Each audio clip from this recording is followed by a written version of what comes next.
What's going on, everybody? Welcome to a second episode of my Whitetail Slam series. Today we're back at it in Kansas. We're going to do some scouting on this property that I did driving around the last episode. If you caught that video, I finished my trip, I finished my weekend on this property, and towards the end of the day I came across a stud of a buck that already shed his antlers. So that's where I'm starting today. I've got a few hours, so let's get after it. But before we get going, please don't forget to hit that like and subscribe button. And if you really like the video, shoot me a comment down below. I'd love to hear from you. So I'm not a couple hundred yards already into this, and I've already come across some really good scraping. There's some rubs right ahead of me. Some really big stinking rubs right ahead of me. And just one of the main things that I look for here, though, is I look for deer poop to tell me whether these deer feel comfortable in a specific area. If they're comfortable enough to stand around long enough to poop, that usually means that they're really not getting hunted very hard in that specific spot. And that kind of gives me a little bit of a tell whether I need to key in a little bit more on a specific spot.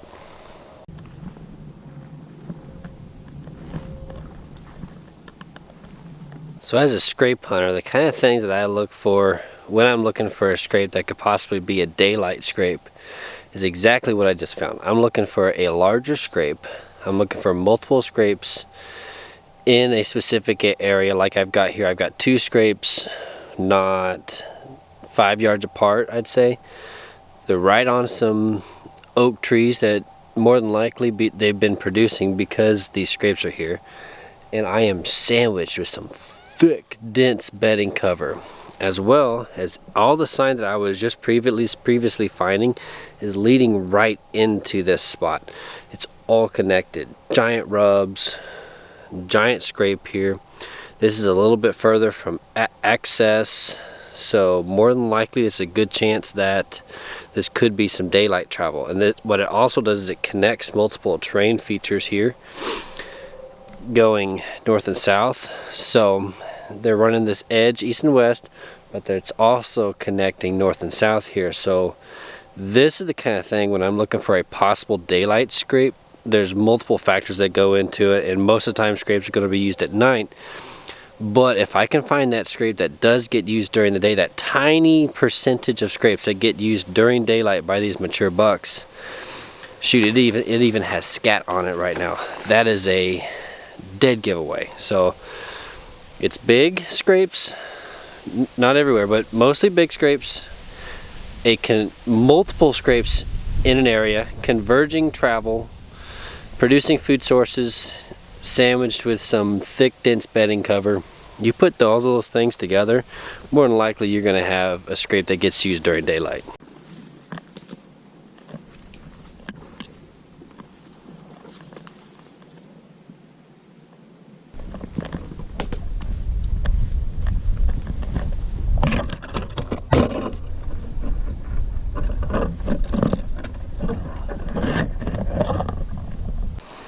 Alright, well, I've tucked myself into this spot a little bit here. This little dense cover. It's shredded all around here. Scrapes and rubs, poop, oaks, all around this dense, thick cover. And when I was coming in here, I spooked a deer. Couldn't tell what it was exactly. But I wanted to come in here and see if I could find some kind of bedding. And it's exactly what I found. I found what looks like a buck bed. There's a rub 6 feet away. It's a really big circle here of a bed. There's hair in it, and it's kind of tucked up against a little bit of down cedar trees. Definitely looks what I would consider a buck bed. There's not anything else around it, so this is going to be something I'm going to key in on. He's extremely protected in here. This is thick, dense cover. So this is kind of exciting. Alright, well, let's keep moving and see what else I can find. I'm going to tear this little spot apart. This is something exciting to keep an eye on.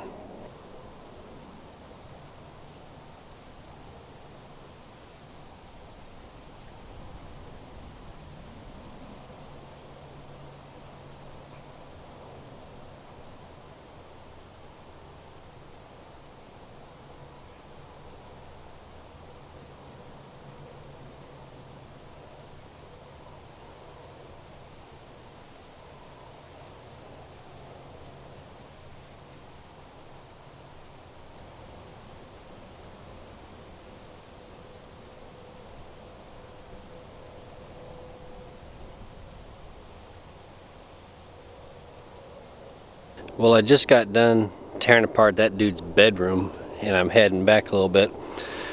I think I found 10 beds in about 100-yard radius. All of them were adjacent to some kind of rub, and pretty much all of them were under pin oaks, tiny little pin oaks, in the middle of the thickest, nastiest crud that you can even think of. And I mean, obviously it's right in the middle of all of that crazy sign that I was finding. So that is extremely exciting. Hair in every single one of the beds. Ran into about 7 does on my way out of that. I mean, that's very interesting. That's definitely one of those overlooked spots because it's not difficult to get to, but it's difficult to get to without messing up your hunt. That would be the only thing. It would be easy for them to pick you off really fast and just vanish. It'd be very difficult to hunt, especially when we get any kind of vegetation, any kind of green up, and that's gonna be interesting. So I'm gonna keep an eye on that spot for sure, because that definitely could be that stud that I saw on the side of the road, you know, while driving a few weeks ago. That definitely could be him. The crazy part though is I didn't even find any sheds, so that kind of sucks, but it is what it is. Also, on my way back here, I jumped a really nice buck. It was hard to tell exactly what he was. He had both sides still, and I mean, he may have been pushing 130 if I were just to take a random off the wall guess. He wasn't small by any means, but he definitely didn't just boom look like a monster. So he's going to be something that I'm going to obviously keep an eye on also. So all of these little puzzle pieces that I'm finding, every little detail, that's why you walk slow and you pay attention, and you pay attention to every single detail, because you just never know what's going to tip you off and give you the information that you need to harvest your next giant next year. So that's why I love this time of year. I'm gonna keep on walking. I take a little drink break here. I'm gonna get to the back and get down into the bottoms a little bit more, into the river bottoms, and see what those look like. And I only have a couple more hours here, so I'm gonna get to moving and see what I find.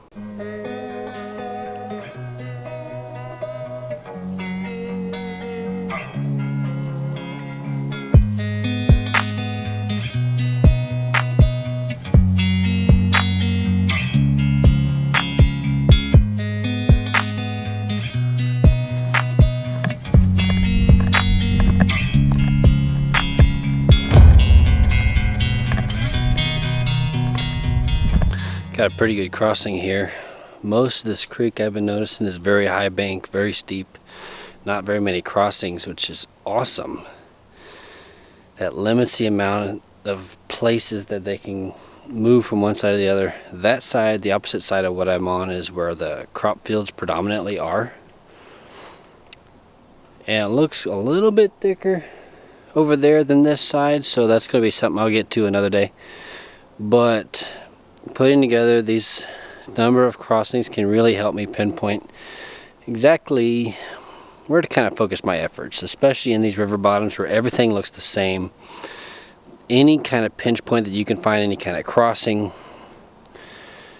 that will help you significantly put the puzzle pieces together. And also, a lot of times you're going to find some sign around it, some bedding at least close. So I'm going to keep moving down. This isn't even like the main oxbow that I was looking for. There's a couple more on the way down that I was a little bit more interested in than this one. The big reasons because they're a little bit further away. So I'm going to keep trucking down, see if I can put a couple more of these crossings together and really kind of see what the map shows and see if I can find a pattern.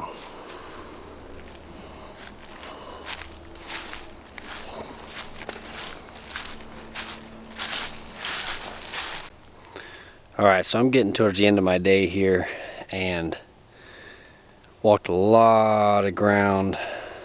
I really found nothing. Found some really sporadic movement, no rubs, no scrapes, no beds, nothing that just got me excited. And then started going up this draw, finishing rounding off my circle to a spot that I had a lot of attention on. I had waypoints on and was really interested in, basically.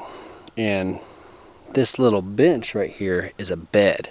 I was finding some monster rubs on some cedar trees on my way up here.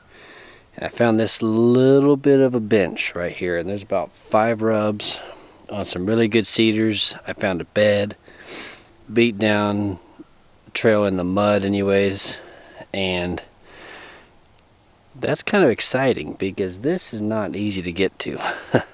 And the size of the trees are really exciting too. That usually tells me it's a pretty good deer. So that's what I'm looking for. I have found 2 solid bedding areas, and more than likely this is 2 completely different deer. So I'm going to keep on kind of moving my way up the draw just a little bit, see if I can't piece a few more of these rubs together, maybe find some scrapes. This is definitely going to be a second day trip. There's a whole lot of thicket and ground that there's no way I'm going to cover today. So I'm going to be coming back to this spot, piecing some sign together around the edge at least, and then I can move my way into the center and see exactly what these bucks are doing in here. So I'm going to keep making my way up this draw and heading towards the truck.